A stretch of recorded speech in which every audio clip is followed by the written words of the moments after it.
Las secuelas dependen mucho de la gravedad del cuadro. La mayoría de los casos que tenemos aquí cuando son leves, afortunadamente egresan sin secuelas.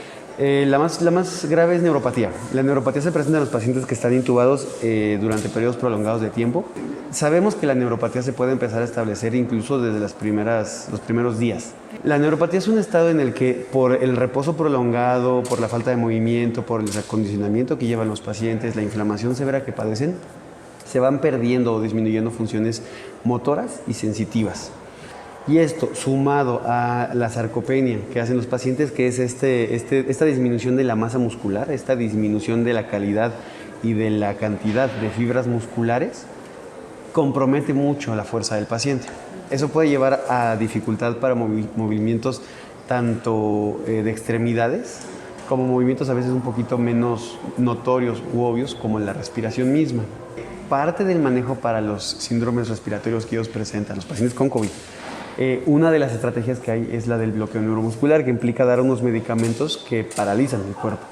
A largo plazo también puede contribuir a la neuropatía, puede contribuir a la sarcopenia. Entonces, estos pacientes son los que tienen mayor riesgo de desarrollarla.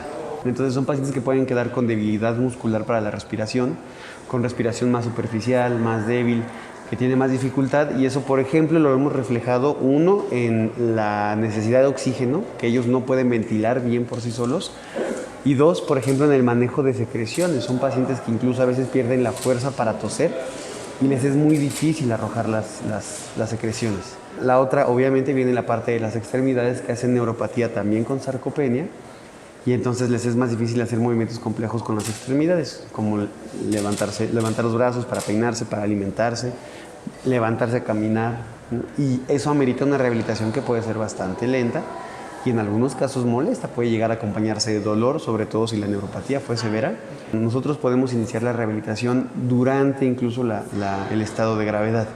No es tan sencillo porque como son pacientes críticos, a veces la movilización en ellos está muy limitada. Y también a veces por recursos nos vemos un poquito limitados, ¿no? A veces el personal que está en las áreas está con un poco de sobrecarga laboral, o cuando no es sobrecarga, pues abocado a varios pacientes y no se puede dar la tarea. Lo mismo con el servicio de enfermería, que a veces las compañeras de enfermería tienen bastantes pacientes o pacientes graves, o hay que hacer alguna intervención, algún procedimiento, etcétera, y no pueden dedicarse como nos gustaría a todos a la rehabilitación de un paciente en concreto. Obviamente nuestra intención y nuestra meta es que el paciente, al irse a casa, ya haya recuperado algún grado de independencia para que pueda hacer ciertas actividades básicas como alimentarse, ¿no? Por ejemplo, aunque sabemos que, por ejemplo, algunos pacientes no van a poder pararse a caminar inmediatamente en su casa, que por lo menos puedan ayudar a su familia para moverse a una silla de ruedas y desplazarse, comer por sí solos, ayudar a vestirse, etcétera, ¿no? Lo más útil es la rehabilitación física, y eso se puede hacer desde su estancia aquí, ya cuando están fuera del área crítica, como en su domicilio. Y puede ser una rehabilitación intensa y una rehabilitación muy abocada, por ejemplo, con un rehabilitador físico, con personal capacitado, con ejercicios o con ejercicios domiciliarios que se les pueden recomendar desde aquí, que pueden ser muy sencillos, pueden hacer con el apoyo de sus familiares, de sus parejas, y con eso, en el periodo de tiempo variable, puede llegar a revertir en muchos casos en su totalidad. Y bueno, desafortunadamente en algunos casos sí puede que queden con algunas secuelas.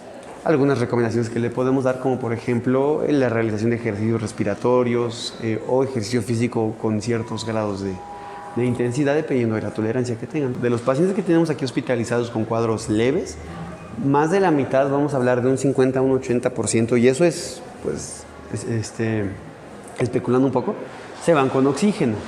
Y de un 50 a un 30% se pueden ir sin oxígeno. Los pacientes graves, casi todos, más del 80%, se tienen que ir con oxígeno. Lo que tampoco podemos saber es cuánto tiempo lo van a utilizar. Usualmente los pacientes con cuadros leves llegan a utilizar el oxígeno durante unas semanas a meses, y en la gran mayoría, con buena rehabilitación, etcétera, lo pueden suspender y pueden retomar sus actividades sin depender del oxígeno. Pero sí sabemos que va a haber casos, sobre todo los cuadros graves, o los cuadros que ya tenían alguna condición pulmonar previa, que muy probablemente requieran oxígeno de forma definitiva.